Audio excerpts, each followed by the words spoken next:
नमस्कार, वक्त सुबह के 7 बजे हैं। आप देख रहे हैं इंडिया न्यूज। मैं हूं आशीष सिन्हा।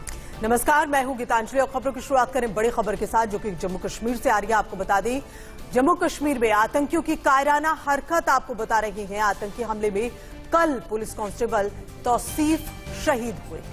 श्रीनगर के बटमालू इलाके की एक घटना है। बटमालू में आतंकियों ने पुलिस पर फायरिंग की थी।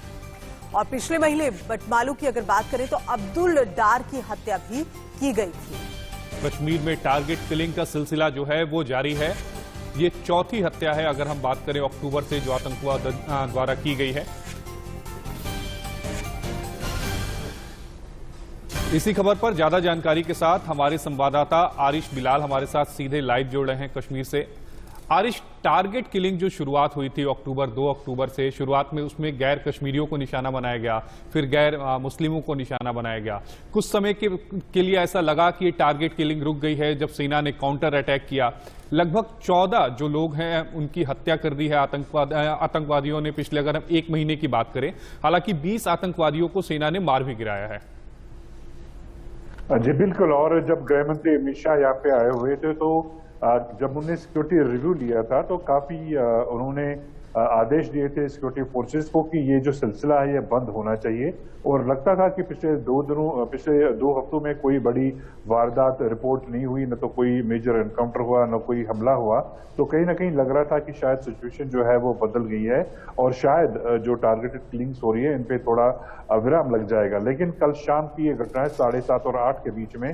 तौसीफ अहमद 29 साल के ये पुलिस कांस्टेबल थे। ये अपने घर के पास खड़े थे जब अंधेरे का फायदा उठा हुए आतंकियों ने इन पे हमला कर दिया। बहुत नजदीक से इन पे गोलियां चलाई गई है अपने घर के बाहर और इनके सर में गोली लगी थी और तुरंत इनको अस्पताल पहुंचाया गया। लेकिन अस्पताल पहुंचने से पहले ही उनकी मौत हो गई और ये अपने पीछे अपनी पत्नी और अपनी मदर को छोड़ गए हैं और कोई परिवार में मर्द नहीं है। तो ये बहुत दुखद घटना जो है बटमालू की है। और जैसा आपने कहा कि ये इस इलाके में दूसरी बड़ी घटना है, क्योंकि पिछले महीने अक्टूबर के महीने में 45 साल के अब्दुल रशीद डार, उनको भी बिल्कुल अपने घर के बाहर, जब वो शाम के समय अपने घर पहुंचे थे काम से, तो बिल्कुल उनके घर के दरवाजे पे उनको गोलियां मारी गई। तो कहीं ना कहीं टारगेट किलिंग्स का सिलसिला जो है वो लगता है कि दोबारा से शुरू हो गया है। आरिश, कहा यह जा रहा है कि लश्कर का जो हीट स्क्वाड है टीआरएफ, उसका हाथ इसके पीछे बताया जा रहा है। हालांकि अभी तक किसी आतंकवादी संगठन ने इसकी नहीं ली है, जिम्मेदारी नहीं ली है, लेकिन इसके पीछे जो हाथ बताया जा रहा है वो लश्कर का बताया जा रहा है। और दूसरी कि जो सुरक्षा बल हैं उन्होंने इस आतंकवादी की घेराबंदी कर ली है और खोजबीन जो है वो जारी है। जी बिल्कुल। देखिए, जितनी भी टारगेट किलिंग्स हुई है पुलिस की अगर माने तो उन सभी में लश्कर तैयबा और टीआरएफ का हाथ है। और जैसा आपने कहा कि लगातार टारगेट किलिंग्स के बाद लगातार कश्मीर घाटी में एनकाउंटर हुए हैं जिनमें तकरीबन 1 दर्जन से ज्यादा आतंकी जो है वो मार गिराए गए हैं। और उनमें ज्यादातर वो लोग भी हैं जो डायरेक्टली सिविलियन और टारगेट किलिंग्स में शामिल थे। और जैसा मैंने कहा कि लगता था कि थोड़ा सा विराम लग गया है, लेकिन जिस तरह से कल की घटना हुई है बटमालू में तो दोबारा से खौफ फैल गया है। खासतौर से जो पुलिस में जो लोग काम करते हैं, जब वो शाम को अपने घरों में आते हैं तो उनके पास कोई सिक्योरिटी नहीं रहती, कोई उनके पास वेपन नहीं रहता, तो वो अपने भरोसे पे अपने घर आ जाते हैं। लेकिन इसका फायदा उठाते हुए आतंकी जो है उनके घरों में घुस के उन पे हमला कर रहे हैं। ऐसी घटनाएं पहले भी हुई है। और बटमालू के इलाका जो है जहाँ पे ये घटना घटी है बहुत कंजेस्टेड एरिया है, बहुत साथ पतली पतली गलियां है वहां पे जहाँ ये वारदात हुई है। तो लगता है कि इसका फायदा उठाया है आतंकियों ने और वो बच निकलने में वहां से कामयाब हो गए। बिल्कुल। अगर बात करें इस पूरे मामले को लेकर तो कहीं ना कहीं एक जो डर है जो कहीं ना कहीं जम्मू कश्मीर से गायब सा हो रहा था, आतंकियों का जो डर लोगों पर बना हुआ था वो कम हो रहा था, उस पर काफी हद तक कंट्रोल हो गया था।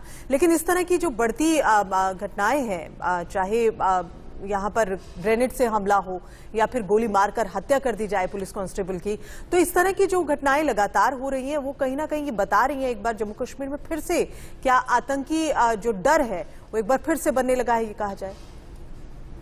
देखिए, प्रशासन की तरफ से पूरी कोशिश हो रही है कि जो खौफ का माहौल है इस पे किसी तरह से काबू पाया जाए। और आपको पता है कि अमित शाह जो है वो 4 दिन यहाँ पे रह के गए हैं। बहुत से बड़े फैसले उन्होंने लिए हैं। आज हम देख रहे हैं कि जगह जगह पे नए फोर्सेस बनकर बन रहे हैं। बिल्कुल जिस तरह 90s में हुआ करते थे, जगह जगह पे चेकिंग हो रही है। 5000 सीआरपीएफ पर्सनल को दोबारा से कश्मीर लाया गया है, उनको जगह जगह पे बिठाया गया है।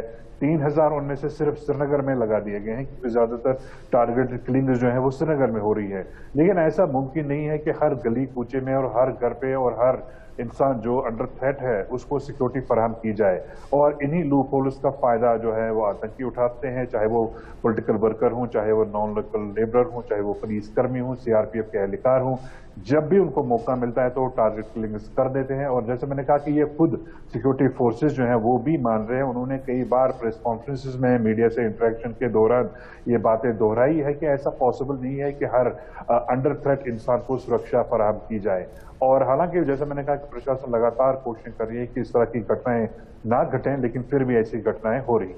जी आरिश, आपको हमसे जुड़ने के लिए बेहद धन्यवाद। तो अब बात क्रूज ड्रग केस की कर लेते हैं। क्रूज ड्रग्स में गवाह सैम डिसूजा ने एक बड़ा खुलासा किया है।